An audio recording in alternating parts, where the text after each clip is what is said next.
అడిగితే ఏమనుకుంటారో అని. అడగకపోతే నా అనుమానం ఎలా తీరుతుందా అని ఆలోచిస్తూ అటు ఇటు తిరుగుతున్నాను సార్. నీ మనసులో ఉన్నది ఒక్క అనుమానంలా లేదు. ఇన్ని అనుమానాలు పెట్టుకుని ఎందుకు అడగకుండా ఆగుతున్నావు? అడుగు. ఏం లేదు, రోజు ఈ పాటికి మందు గ్లాస్తో ప్రత్యక్షం అవుతారు కదా. ఈరోజేంటి మందు లేదు? మీరేమో మహాయోగిలా ఏదో ధ్యానంలో కూర్చున్నట్టు కనిపిస్తున్నారు. ఏంటి సంగతి? మందు తాగితే మత్తెక్కేస్తుంది కదా, అందుకే తాగడం లేదు. రోజు తాగేది ఆ మత్తు కోసమే కదా. రోజు మత్తు కోసం తాగేవాణ్ణి. ఈరోజు మత్తులో ఉండకూడదని తాగడం లేదు. అంత బలంగా ఎందుకు కంకణం కట్టుకున్నారో? ఒక గట్టి ఆలోచన రావాలని, ఒక గొప్ప ఐడియా తట్టాలని తాగకుండా థింక్ చేస్తున్నాను. అంత గట్టిగా దేని గురించి ఆలోచిస్తున్నారు? జీవితం గురించి. మీ జీవితం బాగానే ఉంది కదా. బాగానే ఉందని నిజంగా నీకు అనిపిస్తుందా? నా కళ్ళకైతే కనిపిస్తుంది. నీ కళ్ళకు కనిపిస్తే సరిపోదు, నా మనసు కనిపించాలి కదా. అది మనం అనుకునే పద్ధతిని బట్టి ఉంటుంది తారక్ సార్.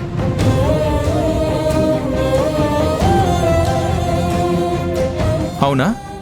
అయితే ఇప్పటికిప్పుడు నువ్వు బాలీవుడ్ హీరోయిన్లా మనసులో అనుకుని ఒకసారి క్యాట్ వాక్ చేసి చూద్దాం. ఏం మాట్లాడుతున్నారు తారక్ సార్? బాలీవుడ్ హీరోయిన్నా?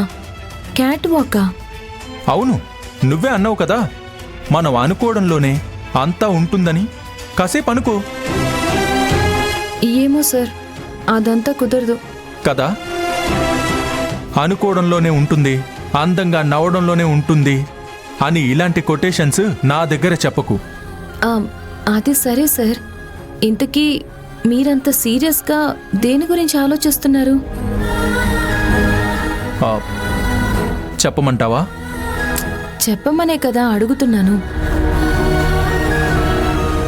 ఇంకో పెళ్లి చేసుకుంటే ఎలా ఉంటుందా అని ఆలోచిస్తున్నాను.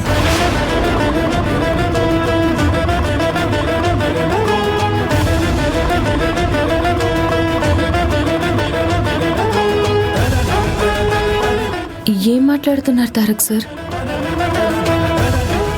నిజమే మాట్లాడుతున్నాను.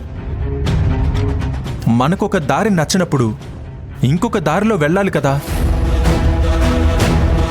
ఒక సీట్ కంఫర్ట్ లేనప్పుడు ఇంకొక సీట్లో కూర్చోవాలి కదా.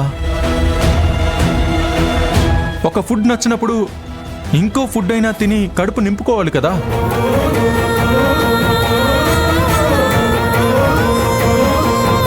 నచ్చని వాటితోనే ఉంటూ నచ్చని వాటితోనే సర్ది పెట్టుకుంటూ ఉండడంలో అర్థం లేదనిపిస్తుంది. మనకి సెట్ అయ్యేదేదో తెలుసుకుని మనం దేనికి సెట్ అవుతామో అర్థం చేసుకుని వెళ్తే కరెక్ట్ అనిపిస్తుంది. అయితే నన్ను పెళ్లి చేసుకున్న వాళ్ళకి నేను పెద్దగా ఇష్టం లేనప్పుడు నన్ను ఇష్టపడే వాళ్ళనే నేను పెళ్లి చేసుకోవడం మేలు కదా.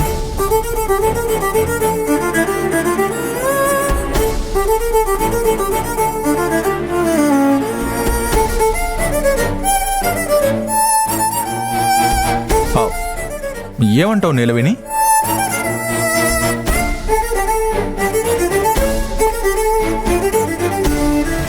మీరు చెప్పింది నిజం తారక్ సార్. సర్దుకుని బ్రతకాల్సిన అవసరం మీకు లేదు. ఎవరికోసమో ఏది త్యాగం చేయాల్సిన పరిస్థితి మీది కాదు. మీకోసం మీరు బతకాలి. మీ సంతోషం కోసం మీ దారి మీరు వెతుక్కోవాలి. మీరు చేస్తున్న పని కరెక్టే అనుకుంటాను.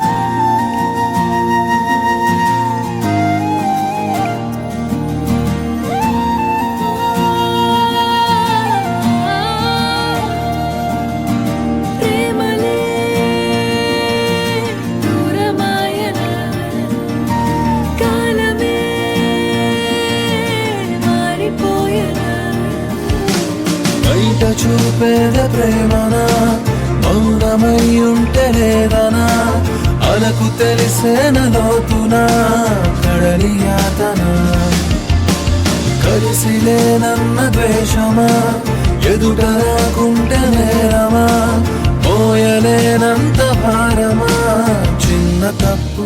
ఇలా మాట్లాడితే భయపడి బయటపడుతుందనుకుంటే ఏమీ చెప్పకుండా గ్రీన్ సిగ్నల్ ఇచ్చేస్తుందేంటి? అంటే నిజంగానే నీలవేణికి నేనంటే ఇష్టం లేదా? దేవుడా, ఎందుకయ్యా నాకింత పెద్ద పెద్ద పరీక్షలు పెడుతున్నావు? నీకేమన్నా పద్ధతిగా ఉందా? కన్ను చూస్తుంటే నిన్నిలా కాలమే ఉంది మొన్నలా రెప్ప వేసేంత లోపల ఇన్ని మార్పులా కోపమొస్తుంటే నీ కళ అర్థమవుతోంది నీ కళ ప్రాణమిచ్చేంత ప్రేమనే చూపలేదుగా.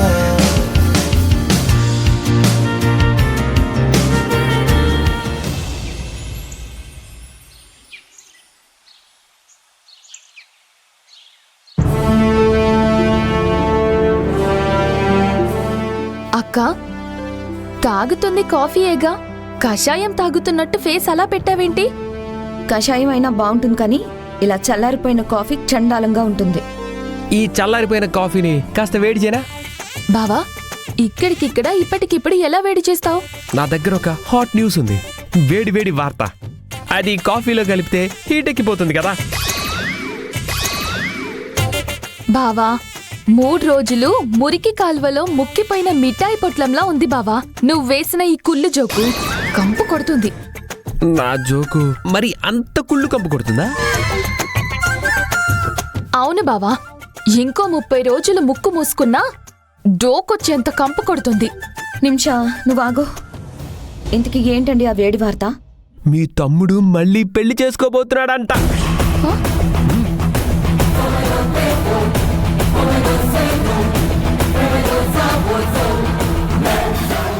ఏం మాట్లాడుతున్నారండి? మళ్ళీ పెళ్లి చేసుకోవడం ఏంటి? ఏమో, నీలవేణి మీద బోర్ కొట్టిందో ఇంకొక నరజాన మీద మనసు పుట్టిందో ఎవరికి తెలుసు.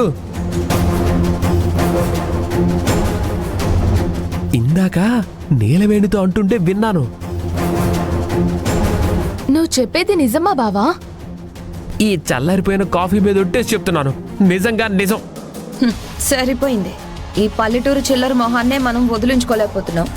ఇంకో తెలివైంది ఈ ఇంట్లో కుడికాలు పెట్టి ఎంట్రీ ఇచ్చిందంటే ఇక మన జాతకాలు చిత్తు కాగితాల్లా ఎగిరిపోవాల్సిందే. అవును బావా, అక్క చెప్పింది నిజం. అమాయకత్వానికి బ్రాండ్ అంబాసిడర్లా ఉన్న ఈ నీలవేణినే బయటికి పంపించలేకపోతున్నాం. ఇక ఏ ధనవంతురాలో ఏ తెలివి మంతురాలో అన్నయ్యకి పెళ్ళంగా వచ్చిందే అనుకో, ఇక మన పని అంతే సంగతి. అలా వస్తే మీరు అస్సలు కంగారు పడకండి. ప్రపంచంలో ఏ మెథడ్ వర్క్ కాకపోయినా భజన మెథడ్ బాగా వర్కౌట్ అవుతుంది. అంటే అవతలి వాడు ఎంత ధనవంతుడైనా సరే, ఎంత తెలివిగల్లోడైనా సరే, భజనకి బెండవనేవాడు ఎవ్వడూ ఉండడు. అందుకే